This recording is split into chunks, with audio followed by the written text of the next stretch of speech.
Hey, Paul George, how are you today? Hey, hello, happy playoffs. Playoffs? Playoff, that's right. All right, so we did a video before the Miami playoff game, That's right. and now we're doing a video before Cincinnati. Uh, Yeah. I know that you had anticipated a close game. Was that closer than you had expected? Well, that was closer than I had expected. I expected it to be a lower scoring game. I did think the Bills would not cover the spread, as it turned out. But John, there's no way we could have anticipated that the Bills offense was just as involved in Miami scoring as they were in their own scoring. Didn't they had three turnovers, right? The Bills did. Well, two Josh fumbles and I don't know, maybe two interceptions. I'm not sure. Uh, well, they had the muff punt Right? off. Two, he did fumble twice, correct? Yeah. And they went, One was a scoop and score. One was a just fumble. all right. So, and then there was an interception as well, at least one. I think they ended up with three turnovers. Well, he had two interceptions. Hmm. Well, I think four turnovers. Yeah, and they sacked him 7 times. And they sacked him a bunch. So, would you say the game was different than what you had anticipated? Well, I really did anticipate Miami was not going to lay down to the Bills. That they, not what everybody was thinking and a 14, 15 point spread or whatever the crazy. You're talking about the Miami Dolphins, who, although they did beat the Bills once this year, they really, in a long time, have not had the Bills number, but they are getting better and stronger. Their coach, he seems like an oddball to me, but he sure seems to know what he's doing. He gets his players ready. And they did this with a third string quarterback. But it really wasn't the Miami offense really was not the ones that won this game or almost won the game. It was the Miami defense and just the crazy kind of kooky, excuse me, fixing my computer, the crazy kind of kooky decision making we saw on the part of the Bills players, like Josh Allen and even the coaching staff. Very interesting decisions. Mm-hmm. All right. But a win is a win, especially a playoff win. That's right. Take it. As crazy as it's been this year, John, they're sitting there with 14 wins, ready to go into the divisional round of the playoffs at home. So this is where they got knocked out last year. Right. So this year they play Cincinnati at home instead of on the road. And this is a 5.5 point game. The Bills are 5.5 point favorites. Right. We got to see a little window, a little snapshot of a Cincinnati Buffalo game. And in that game, the Bengals had one drive, and then on the second drive, the game was suspended. But in the time that they had the ball, they looked pretty damn good. Yeah, they did. They marched it down the field on their opening kickoff, and they scored a touchdown. The Bills moved it pretty well on their opening kickoff and kicked a field goal. And then Cincinnati was marching it right down the field again when the hit on DeMar Hamlin, and that was the end of the game. So, but Cincinnati, for some reason, and we've talked about this, they play a good half, but they don't always play a good whole game. So we just don't know what would have happened. We can't anticipate it. We've seen the Bills make crazy, kooky mistakes and then make absolutely incredible plays. There's no way we could, at this point, predict that Cincinnati would have won that game. We don't know. But Nope. I think Cincinnati believes that they should have won that game. That's why they won the flip and elected to take the ball, and they wanted to take it to the Bills right from the start. And Yeah. they were doing it. And they've been hearing about for a whole year about why they didn't even belong in the Super Bowl. Right. And if the Bills had that 13 seconds then the Bills would have beat them and gone to the Super Bowl. But you know what, John? The Bills did have the 13 seconds. And we've been watching this 13-second problem play out for the whole year this year. All kinds of something crazy happening all the time. Yep. It's been that kind of year. It's been that kind of year. All right. Do you have any thoughts on this upcoming game? Well, before I thought, I got a question is like, anybody know about I'm so sorry. Dane Jackson. You know, at the end of the game, he got his knee hurt. Yeah. Have we heard anything about him? Are we going to be down another cornerback? Is Xavier Rhodes going to be in there, or Saran Neal, or what's our backfield look like this time? You know? Right. No, I do not. Do not. I'm checking real quick. Hold on. I heard the coach say that all the Bills were going to practice in some form. That means nothing. They got a lot of right. smoke and mirrors on that team. All right, cornerbacks. I'm looking. White, Taron Johnson. There's nothing interesting there. Hang on one second. Let's pause this here. Resume. All right, I was able to find Bill's injury report. I think this was for Wednesday, which is the day that we're recording this. Yeah. Josh Allen was a full participant. Mm-hmm. Yeah, he needs a practice. Dane Jackson has a knee injury and he was limited. Okay. Which on Wednesday they did only a walkthrough. Okay. Daquan Jones, defensive tackle, limited with a calf. Mm-hmm. Cam Lewis, forearm, full participant. Isaiah McKenzie, hamstring, full participant. Okay. Jordan Phillips, shoulder, he was limited. And Jordan Poyer, knee is limited. And I think that Poyer has been playing with this. Whatever's bothering him here and caused him to be limited, I think he's been playing with it. Isaiah McKenzie, that's good news. He's full. He practiced full, so that's good.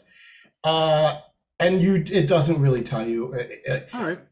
Dane Jackson is not out, so you just don't know.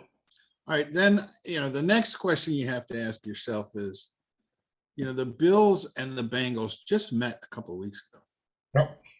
So are the Bills going to stick with whatever game plan they had, or are they going to change it based on what they're seeing over the last 2 weeks, or are they going to change it based on what they saw Cincinnati doing to them in the first 2 drives? We don't know. We're not hearing anything about the game plan, of course. Well, correct me if I'm wrong.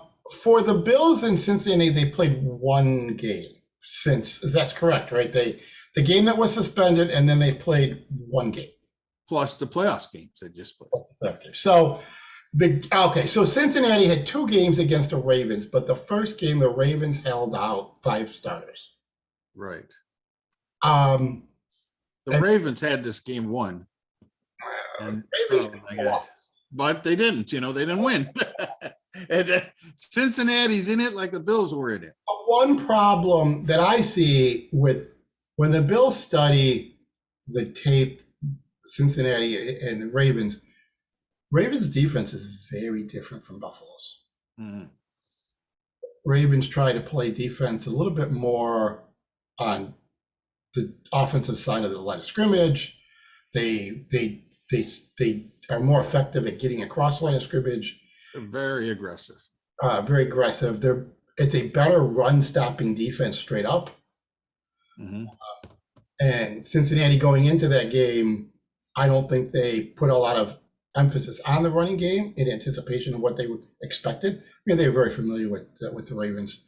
So I'm sure there are things that the Bills defense will learn about how they like to use their wide receivers, but I have a feeling that the Bills are going to continue to use, like, I think teams use the last 4 or 5 games. The coaches look at game film from the last 4 or 5 games in order to determine what they expect to face. And they should, because realistically, the Bengals have 3 guys out from their offensive line. One of them just went down in this last game. So they got 3 guys out now on their offensive line. And if the Bills can't get home against 3 non-starters on an offensive line, both tackles and a guard, then you got a problem. George, I think you're right, but I also think, look, the front office knows that these guys can't. Mhm. That's why they went out and got Von Miller. Yeah. It wasn't an accident that they got Von Miller for the playoffs. That's why they pay him in that kind of money. Yeah. So they are exactly where we're in the spot that they least want to be in. The guys that they have are not very good at putting pressure and getting sacks. Mm-hmm. Miller's got to be in that lineup to make a difference. This is exactly where they didn't want to be, which is why they spent all that money on Miller. Right. And now they're here. So I don't put a lot of hope. In order to get pressure, I think you're going to see some exotic blitzes. Mm-hmm. If not that, the 4-man front, I don't think is going to be able to put much pressure on Cincinnati, even with the backup offensive lineman. Joe Burrow is a rhythm quarterback, very reminiscent of Joe Montana type of play. If you saw, was it Troy Aikman doing their game the other night? Mhm. And he was counting off 1, 2, 3 pass, 1, 2, 3 pass. And I mean, that's a little, you go slower than that, of course. 1, 2, 3 pass. And that's what Burrows is doing. So he's not waiting for guys to go 50 yards downfield to get open. He's throwing the ball generally in that around 10-yard range, maybe a little less, maybe a little longer, but in that range. Could we see the Bills go with a 3-man front if they're not going to get there anyway, and try to plug up passing lanes a little more? Is that a thing? Could that be a thing? Well, I mean, anything's possible, right? Yeah, anything's possible. If they go with 3 guys, then Joe Burrow's going to be able to wait for those guys to get downfield for 50 yards. But that's certainly a possibility. Or do you try and throw Joe Burrow off his rhythm? If you're not going to stop him with 4 guys and you're not going to stop those short passes, you may as well blitz a guy and see if you can disrupt Joe Burrows and get him out of the pocket, make him move his feet. Because if you can make him move his feet, he's not as accurate. He is an accurate quarterback, but if you make him move his feet and he's running away from the receiver, then it makes a big difference. And so if you can't stop him with 7 guys flooding the field, you may as well try and stop them with 6, or you're going to try and stop them with having 8. So, I don't know. But that is the problem. When you look at the Bills Bengals, you're like we always say, it's one offense against the defense, and the other game is the other offense against that defense. So there's always 2 games going on at one time. And to me, I think Joe Burrows is going to find a way to continue to hit his receivers and move the ball. And he'll probably try going deep a couple of times in the game, with a little play action or something. Of course. But in general, that's not their game. Their game is 5, 10, 15 yards and just keep chucking it down the pass and throw, catch and throw. You know what I mean? And I think that they are going to be able to score on the Bills 6 times. And 6 times, I'm looking at 3 touchdowns, 3 field goals, and that puts them at 29 points. Well, okay. So let's reverse it. Let's talk about the Bills against the Cincinnati. No, let's not do that. Yeah. Okay. Special teams first. Okay. Generally, old school, if a head coach believes that he's got the better team, they're not going to try to do much with surprise onside kicks or fake punts and shit. Right. And if you feel you got the better team, you may even be more inclined to accept the field goal, get the point. Do the Bills need? Do you feel the Bills are in a position where they might need a little special teams help, like manufactured help? The fake punt. Not in this game, because I think, if Cincinnati's going to be able to score 6 times out of the Bills, if they have the ball 11 times, they're going to score 6 out of 11 drives. They're not going to get a lot of punts. If they have a couple of takeaways, an interception and a fumble, and then they score 6 times, that only leaves 3 punts. So on the Cincinnati side of the ball, I think we're going to be getting a lot of kickoffs from Cincinnati. God, that sounds horrible. Okay. But I think that it is. I think that's what's going to happen. I think we're going to get a lot of kickoffs from Cincinnati. Now, this is all pending the weather. I don't know. I haven't checked on the weather. I'm in Omaha and it's snowing like crazy. So if this weather is going east, who the heck knows what it's going to be at game time in Buffalo. Hold on. EWAT weather for Buffalo. Come on, forget. Oh boy. Okay, are you ready? Yeah. At 2 p.m., the game starts at 3. Right. We have 35 degrees, sunny, but rain. 35 degrees, so it's raining. Precipitation, it's rain at 35. Mm-hmm. And at 5 p.m., you have 34 degrees.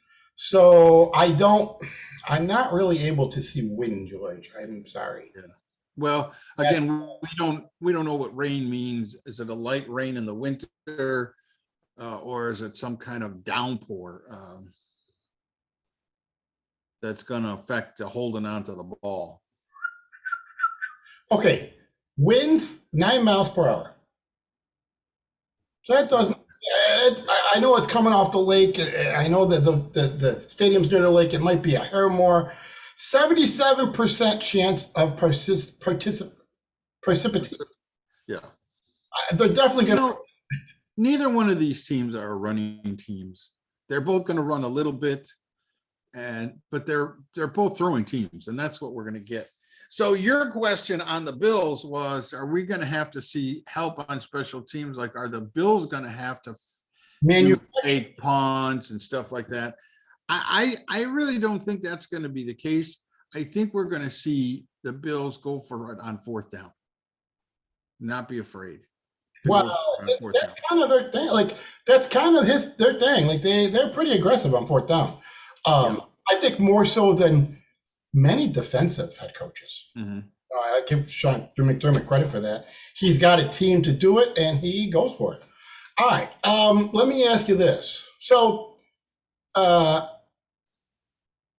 there was a Super Bowl. I forget the coach of the Steelers. What's his name? They're playing. I think they were playing against Seattle at the time. Oh, this actually might have been the Cardinal game, but they come. You don't mean Chuck Noll. You're talking about the current coach. They come out. They got a kickoff in the second half. They start the second half with an onside kick. Mm-hmm. Coach is trying to manufacture a little momentum for his team, right? Yeah, and I think they would hang that team because and I know they'd flub that, and we'd give Cincinnati the ball on the 50-yard line, and they'd go down and score, and it'd be 7-0 before it was less than a minute old. And I just don't see that stuff. And this is my opinion. I think that we would see McDermott and what's his name, the other guy there, packing their bags. Okay, so If the that's what we if that what we saw. have been a playoff favorite all season. Although they struggled offensively quite a bit last week and really have struggled a bit second half of the season offensively, you're not anticipating some kind of crazy gadget special. No. All right. No. So let's move on to the Bills offense and the Cincinnati defense. Okay, so on the Bills side of the ball, they're going to run the ball some, then they're going to abandon the run. They're going to throw the ball a lot. And then it's going to make some kind of kooky play and fumble out of bounds and then not lose the ball. And he's going to make another kooky play. I mean, this is the Bills team. Nothing is going to change. They're not going to come out and say, let's be different this game. Let's go for the check down. Let's keep moving the ball. Let's get positive yards. Let's keep Cincinnati off the field. This is what you and I might say, but that isn't what they're going to say.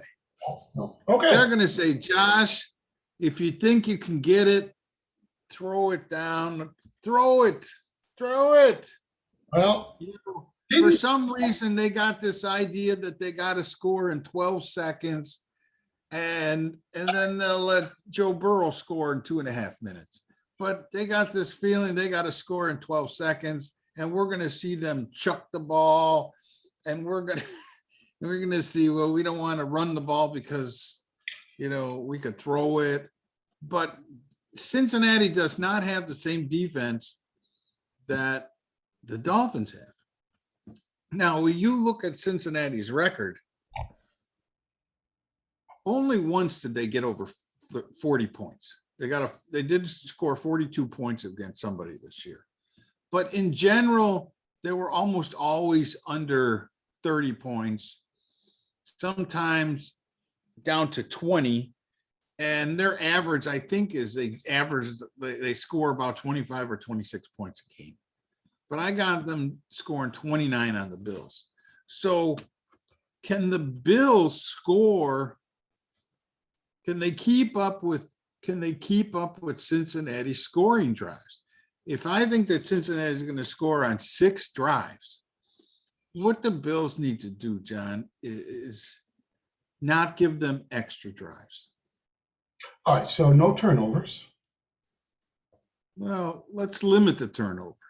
Okay. Let's not have turnovers down near their own goal line. Where he goes back and he's like this and he fumbles the ball and then the guy picks it up and runs in the end zone. So let's not have those, and let's not have the interceptions in the red zone. Oh my God, that has killed them. They've got 6 or 7 times this year they gave up interceptions, just interceptions in the red zone. Even if you take 3 points per bumble down there at the red zone, that in itself would keep the Bills close to it. But I think if the Bills could not give extra possessions to Cincinnati to allow them to score that 7th time, then I think the Bills can win on 5 scores, but they're all touchdowns. And that's what I'm thinking is going to happen. I'm thinking the Bills are going to win 35-29, cover the point spread, and actually score on less drives than Cincinnati. Okay. And that's the way I see this game going. And I see a Bills win. I got to tell you, I've been listening a little bit now. We're going to get a lot more. It's only Wednesday, Thursday, Friday, and Saturday. There'll be a lot more analysts and prognosticators. You are the first person I've ever heard say, essentially, if you're going to turn the ball over, do it between the 20s. Don't turn the ball over the end zone. Don't turn the ball over by your end zone, and don't turn it over when you're about to score. Do it on the 40. All right. Well, I mean, realistically, if you're giving the ball up where you're allowing them to score that close to your goal line, or you're giving the ball up when you could easily kick the field goal. Yeah. You're taking points off your board and you're giving points to that. That's where they got to avoid it. Okay. And that kills them. So from a standpoint of personnel, it sounds like you feel like the Bills have equal, maybe even slightly better personnel overall than Cincinnati. Well, I think Buffalo has a better defense overall. Okay. And I think they're the rubber band, right? The bend and not break. Yep. And I think that's what's going to hold Cincinnati to some field goals. Okay. But Cincinnati will move the ball, and Cincinnati will eat up some of the clock. But the Bills, although they don't have the same receiving core that Cincinnati have, Josh Allen is a different kind of quarterback than Joe Burrow. Josh Allen can make things happen. He could make them happen with his arm. He could make them happen with its legs. He gives Buffalo a totally different dimension than Joe Burrow. And the Bills' running game is superior, if we use it, to the Cincinnati running game. That's interesting. Okay. All right. Cincinnati has that kid, P. Ryan, right now, and he's a powerful runner. We see that kid, same kind of running from Mozart in Miami. They come across the line that's like trying to stop a dump truck. George. And Cook, James Cook, if he hits the line, he bounces backwards 5 yards. So he's a kind of a running back on the Bills that needs to, he likes to avoid the hit. And that's not picking on him. That's his running style. He makes you miss, and he's quick through the hole. I tell you what, P. Ryan was a Florida Gator. So I saw him play for, he came out of college. He's small. But he's powerful. Yeah. I mean, he changed his body in the pros because it's not a rookie. He's been in the pros a couple of years. I think he spent time in his body, and it's been really effective for him. They got Joe Mixon. It's another running back, but he's really not a different style. Maybe he's a little better in catching. I'm not sure, but I think he's a poor man's Thurman Thomas. Okay. I don't think he's not Thurman, but he could catch a little bit. He could run a little bit. And if you're opening holes, he can get through them. Yeah. Oh yeah. And he's got P. Ryan's a little older. I'm not sure about injuries, but he always had a little speed. So if he still has that, he could make it pay for you consistently. If they're opening holes and your safeties are having to tackle him consistently, he's gonna break a couple of big ones on you. Maybe not for touchdowns, but 20-yarders. All right. Here we are in the divisional round of the playoffs. You got the number 2 and number 3 seed in the AFC going against each other. And should you really be seeing a 35-29 game? That's a lot of points on the board in a divisional playoff round. You're thinking that you would see a little bit more conservative play, a little bit more, keep the ball, try to eliminate the run and hold the passes down to manageable. But both of these teams are going to open it up. I think both teams are going to come out throwing. I think Cincinnati's going to run some because you can run some on the Bills, but then the Bills tighten up. They don't let you run the whole game against them. And I think Buffalo will be able to run against Cincinnati, but then they'll abandon it because that's what they do. And they're going to feel like the game is close. We can't afford to run the ball because the game is close, whether they're leading or just behind, and they're going to have to go for the big plays. And I think we're going to see Josh Allen make some big plays. And I think that Buffalo will come on the positive side of this game. Let me ask you a little odd question. Yeah. Right. The 3 teams that had the best record and the best teams in the AFC were Kansas City, Buffalo, and Cincinnati. Oh yeah. And they're all still in it. Yeah. Maybe the first 5 games of the year we didn't Cincinnati didn't necessarily look, but they found a way to win games, and now they look good. Because the last half of the season, they've looked really good. Mhm. So I'm thinking the three best teams in the conference are still alive. Yeah. Which one has the best defense? And if that's the first question, and the second question is, will it matter? Will those three teams, will the one I, with the best defense? yeah, I think Buffalo has the best defense of those three. Okay, currently, like without Von Miller and whatever, like it has to be today, not over the course. But I don't think they're an exceptional defensive team. Okay. Okay. No, that's fine. I think the team with the best defense on the board right now is San Francisco and the Giants. You remember the old adage: if you want to win in the playoffs, you got to bring your defense. Yeah. And that's where I'm at. Like, look, every week NFL players study tape.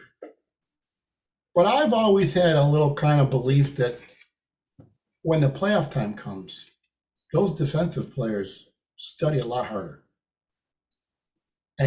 Or maybe the offense tightens up, but defenses used to really make a difference. You remember those great Giant defenses? Right. They've won a couple of Super Bowls with adequate offense and good, solid defenses. And this might be, we might be seeing a change in the guard that way, or it might be that the AFC is just a little off and is being dominated by offenses throughout the season, and we'll see.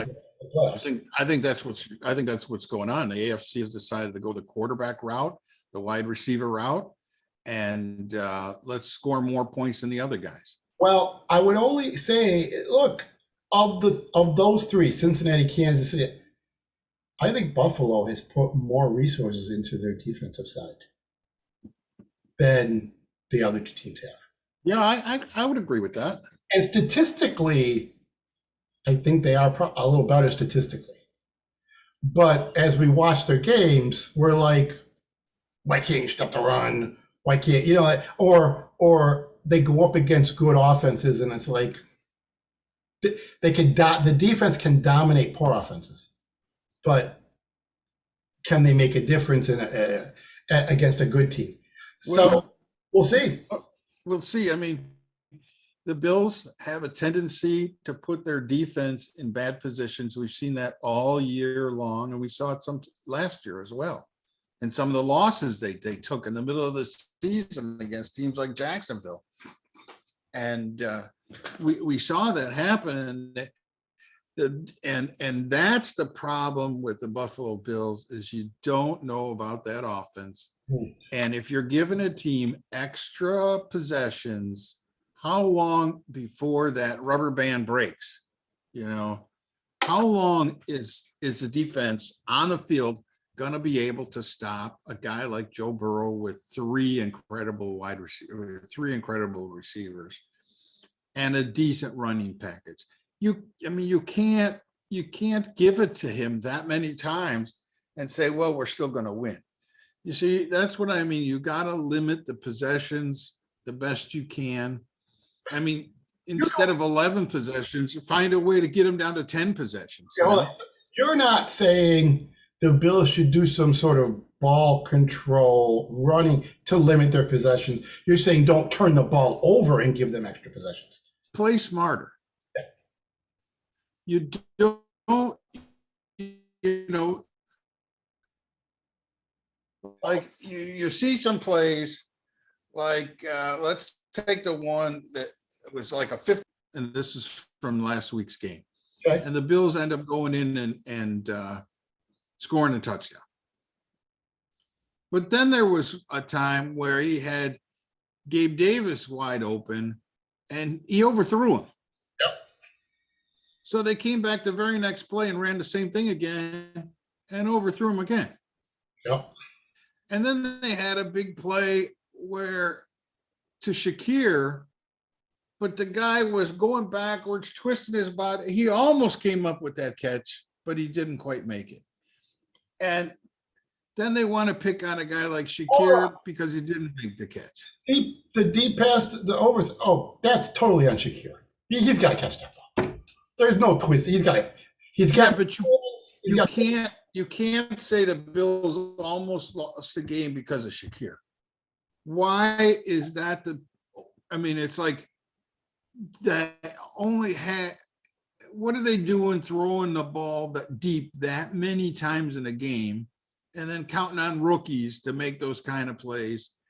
If you watch Buffalo, you'll see how many times Josh Allen has guys wide open and he refuses to throw to them because he just wants to make. He's got this. I see it happening. I see it's going to be open. We have a chance for this big play. Well, it doesn't mean you're going to make that catch every time, but why not throw the sure pass that's going to pick you up a first down and maybe even get you 15 or 20 yards instead of having to I got a chance to make a 50-yard play. Why not keep the sticks moving, keep the other team on the sidelines and keep moving it down? And they're not making smart possession plays right now. They're making everything is like, I'm a gunslinger George, and I'm going for the gold on every play. Josh Allen has started over 50 games. Mm-hmm. That's Josh Allen. That's him. Yeah, that's him. That's him. I mean, you might as well be asking him to change his. I don't know what. Change his skin color or change his. Change his. Like you could change your hair color. So change your eye color. Change your hair color. Change your eye color. That's your guy. Mm-hmm. And you're gonna live and die with that. And he may get you to the Super Bowl with that, but he may not. And I think he may not. Yeah. 5 years in the league, he ain't changing now. He ain't going to become a dink and dunker now. Maybe after he's had a number of injuries, and that's all he's got left.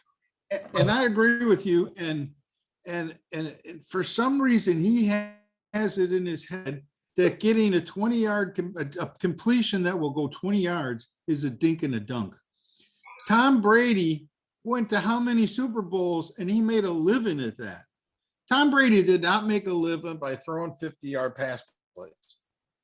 Tom Brady made a living by having high completion rate and letting his playmakers make the plays. Josh Allen is not doing that. We're not going to see that game until Josh Allen's on the bench. Well, and then we're not going to see the game because we don't have a backup quarterback that can do it. Look, we saw a little bit beginning of the season of this against the Rams and whatnot. And I know we and I were very excited about it. The Bills were on the side before the fourth quarter started. All the starters were on the bench, talking about what are you going for dinner because we're so far ahead. But that was then. And we ain't seen it since. So, look, and I don't think they have an offensive coordinator who can demand it of them. I think offensive coordinator. There's a problem in Munchkin land there. When they're creating a game plan, I think part of what they're doing is creating a game plan around what Allen likes to do. There is, John. When I saw McDermott come out and do his post game, he was glad he won, but he was like, you could tell the guy was pissed. We had, we made too many mistakes. We put the ball in harm's way. We did this and that. And then they have Josh Allen come out and they ask him, well, I did some good things. I did some bad things, but we won. And that's really what matters. Right. And so the things that we didn't do well, I'll go back and I'll learn from them. And we've heard this every week for 17 weeks. Go back, I'll learn from them and come out next week and do exactly the same thing. And we'll have the exact same conversation